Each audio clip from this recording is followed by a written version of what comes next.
Inside Huntington Place Convention Hall, formerly the Cobo Center, which has hosted the Detroit Auto Show for decades, this year there are fewer lights, fewer cameras, and less action. Not like it used to be with the big elaborate displays. Jeff Gilbert reports on the automotive industry for local Detroit radio station WWJ. He's attended the North American International Detroit Auto Show for more than 30 years and says this year's event reflects how technology is changing the way automotive manufacturers market new products. The internet has allowed car makers more options in introducing vehicles, and car makers have understood that the days of 20 brand new reveals in one place, you just don't get the attention for your individual product. Gilbert says this year's show focuses less on international brands and more on the traditional big three U.S. automakers of Ford, General Motors, and Stellantis, which owns the Chrysler, Dodge, and Jeep brands, among others. It used to be people would come in from around the world to see new introductions.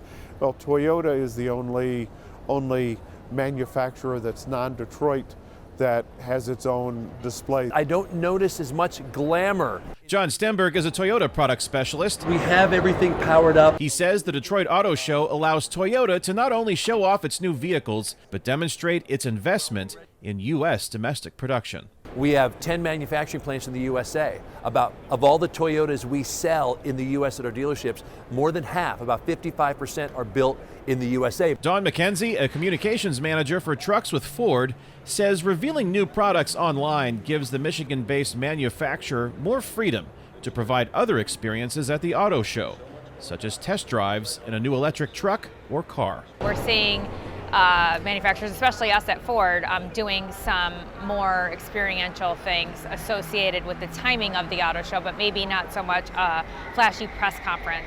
While some car makers still hold press conferences, McKenzie says Ford's focus is on the hundreds of thousands of potential customers who walk through Huntington Place during the show. Consumers still like to go to the auto show and to see vehicles up close, sit in them, look around, compare. Because you can watch reviews online, but there's nothing that really replaces seeing it in person. The Detroit Auto Show has existed in some form most years since 1899.